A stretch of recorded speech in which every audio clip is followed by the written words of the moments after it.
Hello everyone, आप लोगों का बहुत बहुत स्वागत है my YouTube channel Naimuddin law classes पर। और हम भारतीय साक्ष्य अधिनियम 2023 पढ़ रहे हैं। भारतीय साक्ष्य अधिनियम कितना महत्वपूर्ण है ये आपको बताने की जरूरत नहीं है, क्योंकि अभी हाल फिलहाल में तो यूपी एपीयू की वैकेंसी आने वाली है। प्री में तो पूछा ही जाता है अच्छे नंबरों में, मेंस में भी ये 100 नंबर का एक पेपर होता है और बहुत कुछ आपका सिलेक्शन इस पर निर्भर करता है। बजाय मेहरबानी ध्यान पूर्वक वीडियो देखिए। कोई चीज समझ में नहीं आई हो तो कमेंट बॉक्स में जरूर कर लीजिए। और यदि अभी आपने हमारा अब तक यूट्यूब चैनल सब्सक्राइब नहीं करा है, सब्सक्राइब कर लीजिए। निःशुल्क है, बताने की जरूरत है नहीं, तो सब्सक्राइब कर लीजिए। पूरा सिलेबस यूपी एपीओ का आपको इस पर मिलेगा। तो आज हम दो धाराएं पढ़ रहे हैं जो प्री मेंस इंटरव्यू तीनों में आ सकती हैं। उपधारणा, प्रिजम्पशन। होता क्या है प्रिजम्पशन, इसको समझ लेते हैं एक मिनट में। प्रिजम्पशन ये होता है कि आप किसी व्यक्ति के बारे में उपधारणा कर लेते हैं। इसी तरह से जो न्यायालय के सामने सबूत जाते हैं, ये तो आप जानती हैं, साक्ष्य जाते हैं, एविडेंस जाते हैं, उनके बारे में न्यायालय उपधारणा कर लेता है। उपधारणा कैसे कर लेता है? जैसे सेक्शन 2H में है, दो तरह की उपधारणा है। पहले 3 तरह की थी पहले के एविडेंस में, अब 2 तरह की बची है। सेक्शन 2H में मे प्रिज्यूम यानी उपधारणा कर सकेगा। सेक्शन 2L में सेल प्रिज्यूम यानी उपधारणा करेगा। तो 2 तरह की उपधारणा न्यायालय करेगा। उपधारणा कर सकेगा में क्या है कि जहां कहीं इस अधिनियम द्वारा उपबंधित है कि न्यायालय किसी तथ्य की उपधारणा कर सकेगा, वहां न्यायालय या तो ऐसे तथ्य को साबित मान सकेगा। ठीक है भाई, साबित मानेगा यदि और जब तक कि ना साबित नहीं किया जाता है। ठीक है, तो क्या मान लेगा? नहीं, मे प्रिज्यूम में ये गलत है। हाँ, क्या करेगा? उपधारणा करेगा कि जहां कहीं इस अधिनियम द्वारा उपबंधित है कि न्यायालय किसी तथ्य की उपधारणा कर सकेगा, वहां न्यायालय या तो ऐसे तथ्य को साबित हुआ मान सकेगा, यदि और जब तक कि वह ना साबित नहीं किया जाता है उसके सबूत की मांग कर सकेगा। तो ये चीज है। जैसे उदाहरण समझिए, उपधारणा कैसे होती है। चोरी के तुरंत बाद एक व्यक्ति के पास चोरी का माल पाया जाता है। आप क्या उपधारणा करेंगे कि यही व्यक्ति चोर है? ये तो उपधारणा करेंगे। लेकिन हो सकता है उसके बैग में कोई डाल गया हो, सीसीटीवी कैमरे में आ गया कि ये बैग तो ए का है, लेकिन बी उसके बैग में चोरी का माल डाल गया है, तो वो अपने बचाव में तर्क तो देगा ना।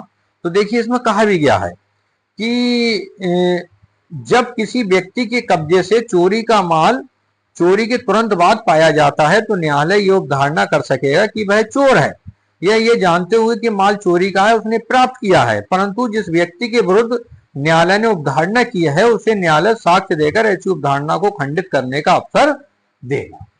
तो यह है उपधारणा कर सकेगा।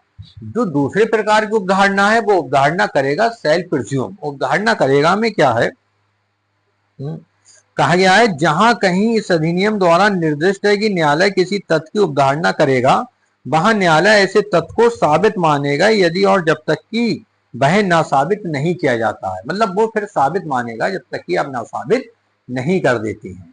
ठीक है, यहाँ सबूत की मांग नहीं है, आपको ना साबित करना ही होगा। जैसे कोई व्यक्ति 7 वर्ष से लापता है, तो न्यायालय ये उपधारणा कर लेगा कि ऐसे व्यक्ति की मृत्यु हो गई है, लेकिन आप अगर ये एविडेंस ले आते हैं कि ये व्यक्ति 7 वर्ष से लापता नहीं है, तो ये मान लिया जाएगा कि हाँ, ये व्यक्ति लापता नहीं है।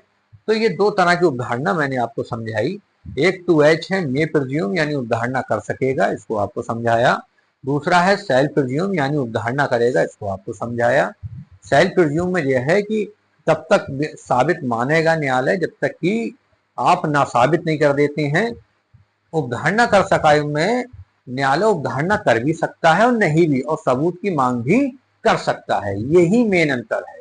तो ये दोनों ही चीजें। अब क्वेश्चन पे आते हैं, हम सीधे सीधे क्वेश्चन कैसे पूछे जा सकते हैं। तो देखिए मेरे भाई, प्री में क्वेश्चन तो सिर्फ अब ये एलएलबी की टिप्पणी में भी आने लगा है, तो आपको भी ये पता होनी चाहिए कि उपधारणा कर सकेगा किस धारा में है। तो सेक्शन 2H यानी मे प्रिज्यूम, इसको आपको इंग्लिश में याद रखना है। मे प्रिज्यूम उपधारणा कर सकेगा किस धारा में है? 2H। उपधारणा करेगा सेल प्रिज्यूम किस धारा में है? 2L। इसको ध्यान रखिए, सेल प्रिज्यूम किस धारा में है? 2L। मे प्रिज्यूम किस धारा में? 2H।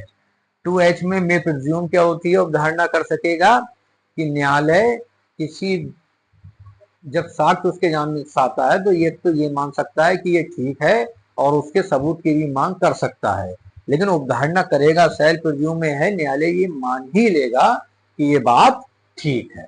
तो ये एक प्रिजम्पशन से एक चैप्टर था उपधारणा से।